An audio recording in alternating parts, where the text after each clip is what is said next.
Hello दोस्तों, मैं कन्हैया। आज जिस मूवी का एक्सप्लेन करने जा रहा हूँ उसका नाम है डाउनसाइजिंग। अभी मजा आएगा ना भिड़ो। इस कहानी की शुरुआत में हमें दिखाया जाता है कि नॉर्वे के एक इंस्टीट्यूट में डॉक्टर जॉर्वेन एंड्रिस से कहते हैं कि अपना जो एक्सपेरिमेंट था वो कामयाब हो गया है और वह दोनों बहुत ही खुश होते हैं और कहानी को 5 साल आगे शिफ्ट कर दिया जाता है। एंड्रिस अपनी रिसर्च को दुनिया को दिखाने के लिए एक ऑडिटोरियम में आते हैं और वो अपने साथ में एक छोटा सा बॉक्स भी लेके आते हैं। इसके बाद ग्लोबल वार्मिंग की वजह से होने वाले घातक परिणामों के बारे में बात करते हैं और बताते हैं कि बढ़ती आबादी के कारण हमें जल्दी ही खाने और पानी की कमी होने वाली है। बताते हैं कि हमारा जो प्रोजेक्ट है वो ग्लोबल वार्मिंग को तो कम नहीं करेगा लेकिन हमें खाने और पीने की होने वाली कमी से बचा लेगा। और इसके बाद वो दुनिया के सामने पेश करते हैं अपना एक्सपेरिमेंटल प्रोजेक्ट और सब देखकर हैरान हो जाते हैं जब वो बॉक्स खोलते हैं। बॉक्स के अंदर नन्हे डॉक्टर जॉर्जेंस होते हैं जिनके सामने एक छोटा सा माइक्रोफोन भी लगाया हुआ है ताकि उनकी बात सब कोई सुन सके। डॉक्टर जॉर्जेंस नॉर्मल इंसान की तरह ही लग रहे थे, बस साइज में बहुत छोटे थे। वहाँ के बैठे लोग सब खड़े होकर देखते हैं, वो अपनी आंखों पे यकीन नहीं कर पाते हैं। लेकिन उसके बाद फिर डॉक्टर बताते हैं कि हमने 5 साल की कड़ी मेहनत के बाद ऐसा एक प्रोसेसर तैयार किया है कि जिसकी मदद से हम सभी ऑर्गेनिक मटेरियल को एक सेलुलर लेवल पर छोटा कर सकते हैं। अगर आम भाषा में बोला जाए तो हम किसी भी जीव को बहुत छोटा कर सकते हैं और इसी प्रोसीजर से वो खुद भी छोटा हुए हैं। इस प्रोसीजर को बहुत सारे एनिमल्स और प्लांट पे किया गया है और किसी पे भी कोई भी साइड इफेक्ट नहीं देखा गया। लेकिन ये एक इरेवर्सिबल प्रोसेस है, मतलब कि अगर आप एक बार छोटे हो गए तो फिर कभी भी दोबारा बड़े नहीं हो सकते। यहाँ तक कि आपके बच्चे भी, आपकी पूरी पीढ़ी छोटी ही होगी। लेकिन फिर भी डॉक्टर जॉर्जेंस के साथ 36 और आदमी भी छोटे हुए हैं और छोटे छोटे इंसानों के रूप में अपनी सुखी जीवन जी रहे हैं। और ये सभी पिछले 4 साल दुनिया में सबसे पहली सबसे छोटी ह्यूमन कॉलोनी में रह रहे हैं। तब सब ऑडियंस बहुत खुशी से तालियां बजाने लगती है और ये इतिहास की सबसे बड़ी खोज थी और पूरी दुनिया में इसके चर्चे होने लगे थे। दुनिया भर में इसका प्रचार प्रसार होने लगा। लोगों को एनकरेज किया जाने लगा कि छोटे होके आप अपनी जिंदगी अच्छे से जी सकते हैं और पूरी दुनिया को भी बचा सकते हैं। पॉल भी इस एडवर्टाइजमेंट को देख रहा होता है। इसके बाद मूवी में 10 साल बाद का सीन दिखाया जाता है, जहाँ पर दिखाया जाता है कि पॉल एक थेरेपिस्ट का काम करता है। पॉल की वाइफ का नाम ऑड्री होता है। वह दोनों ही आर्थिक समस्याओं का सामना कर रहे होते हैं और इधर डाउन साइजिंग प्रोग्राम भी साल पर साल पॉपुलर होता जा रहा था। बहुत सारी मिनी कॉलोनीज बनती जा रही हैं। दुनिया के 3% लोग छोटे होकर इन मिनी कॉलोनीज में अपनी सुखद जिंदगी बिता रहे हैं।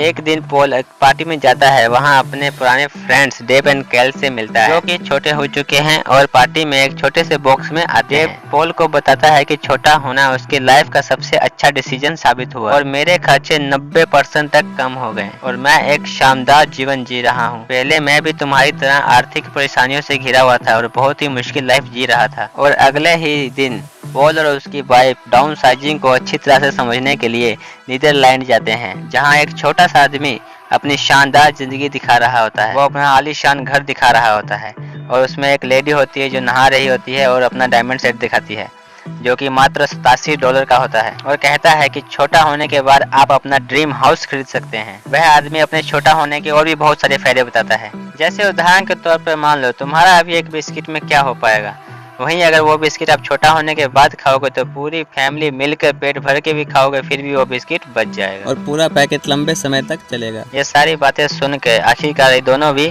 छोटा होने का फैसला कर लेते हैं। अब ये दोनों छोटा होने के लिए नीदरलैंड कन्वेंशन आ जाते हैं, लेकिन ऑड्रे इस डिसीजन को लेकर थोड़ा डाउटफुल लग रही है। अब पहले बारी पॉल की थी छोटा होने की। छोटा होने के लिए सबसे पहले शरीर के सारे बाल काटे गए, जो भी प्रोस्थेटिक लगाया था सब निकाला गया क्योंकि ये प्रोग्राम सिर्फ नेचुरल बॉडी को ही छोटा कर सकता है और यही प्रोसेस सबके साथ होता है।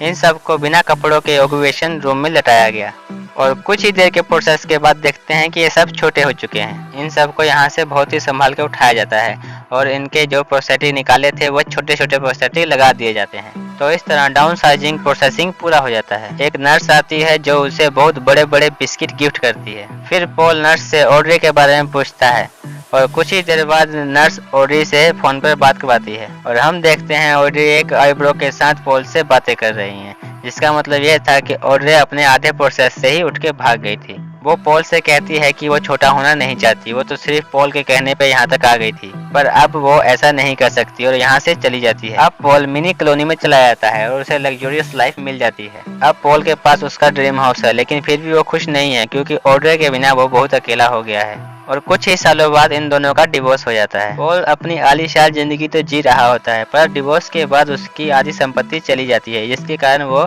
अब एक कॉल सेंटर में काम करता है और वहाँ वो क्रिस्टीन नाम की लड़की को डेट करता है। लेकिन कुछ समय बाद उसका भी ब्रेकअप हो जाता है। लेकिन पॉल अब ड्रग्स लेने लगता है और अगले दिन जब उसकी आंख खुलती है तो डोजन के अपार्टमेंट में पड़ा होता है और पॉल देखता है कि वहाँ एक क्लीनर आती है जिसका प्रोस्थेटिक लेग है। क्योंकि पॉल एक थेरेपिस्ट है इसीलिए वो जान जाता है, इसलिए वो उसके लेग को ठीक करने की कोशिश करता है, पर वो बाय मिस्टेक टूट जाता है। तब पॉल अब जान जाता है कि ये एक मुजरिम थी जिसे जेल हुई थी, जिसको उसकी मर्जी के खिलाफ ही छोटा कर दिया जाता है। पर अब क्योंकि पॉल के हाथों से उसकी नकली वाली टांग टूट जाती है, इसलिए उसको जहाँ भी काम पे जाना पड़ता है वो पॉल की जिम्मेवारी पड़ जाती है लेके जाने की। और इस तरह ये दोनों घर घर जाके क्लीनिंग का काम करते हैं और जो लोगों के घर में खाना बच जाता है उनको लाकर ये गरीबों में बांट देते हैं जो इस कॉलोनी के बाहरी साइड में रहते हैं। और ये वो लोग थे जो इनलीगली तौर पे छोटे हुए थे, इसीलिए इन लोगों को सारी सुविधाएं नहीं मिलती। पर पॉल यहाँ खुश था, लेकिन एक दिन जब वो क्लीनिंग के लिए जाता है उसे वहाँ डेजिन मिल जाता है और बहुत हंसता है और उसका मजाक बनाता है कि वो एक क्लीनर है और अपने दोस्त को मुसीबत में देख के वो उनकी हेल्प करता है। पर इसके लिए उसे नॉर्वे जाना होगा जहाँ